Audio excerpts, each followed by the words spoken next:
Right now, several students have been arrested during a protest at Mangosuthu University of Technology in Durban. They brought the campus to a standstill, demanding financial aid and better accommodation, among other things. Police fired tear gas to disperse those protesters. ENTA's Dessen Thathia is there. He joins us now live with an update. Dessen, aside from the usual suspects in terms of this list of grievances that students have, what are we looking at here?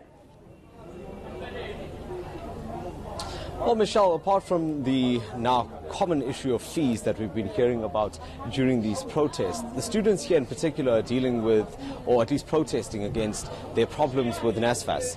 So they say that they are not receiving the necessary allowances that come with that. They say that they're having problems with their accommodation as well. In fact, some of them are still gathered here now, just to my right. If we could just show you who's standing around you. These are some of the students that were protesting earlier. They had a few run-ins with police, and that's also part of the reason why my guest decided to abandon this interview. I was actually meant to speak to Mangosuthu. She's from Mangosuthu University of Technology, and just a few seconds before you came to me, she told me that she's worried that her life may be in danger because this group had now gathered outside. She did go inside her office, and she did give me an indication that she might be interested in speaking if we went inside. So I do want to try to get some comment from her. You'll hear that the students are now not too happy about that. They also wanted to get some kind of response from MUT. We understand that that might only happen a bit later at about 12:45 or so. And that's when the Deputy Vice Chancellor is expected to give some kind of feedback. I'm looking for Mbali Mkhize. Okay, thank you. Michelle, I can also tell you that 5 students were also arrested earlier on during the scuffle that took place.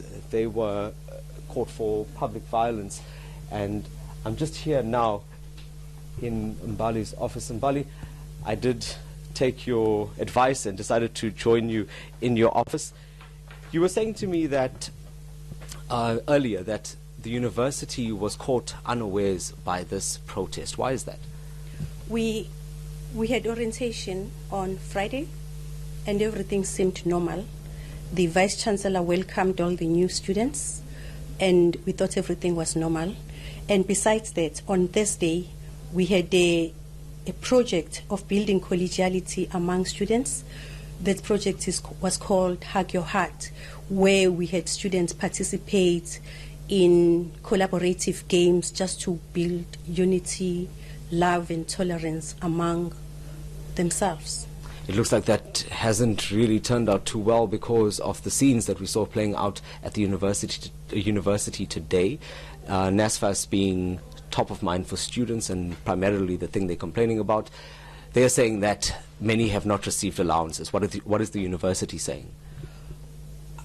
About 7,022 students have been paid their NSFAS allowances. And as far as the CFO is concerned, there were about 44 students who had not been paid their NSFAS allowances because they had submitted incorrect banking accounts. But as I speak right now, finance is trying its best to call those students to submit correct banking accounts. Are you saying it was a technical glitch? It was not a technical glitch. The students submitted some account numbers which were incorrect. So we're trying to figure out what it is that was wrong, and they're trying to call the students because as a university, we feel for students who have not been paid their allowances. We would like them to be paid. However, we have been made aware by the SRC that some of the students have not been paid, and we have requested the SRC to give us those students who have not been paid. Thank you very much, Mr. Mkhize. I'm looking forward to hearing what comes out of that briefing at about 1:45 today. Michelle, that's Mbali Mkhize from MUT saying that they are trying their best to accommodate students, and they will be giving them feedback a little later this afternoon regarding the decisions that will be made. Right, Thanks very much for that, Destin Thathia. Live was there from Mangosuthu University of Technology in Durban, keeping an eye on that developing story for us.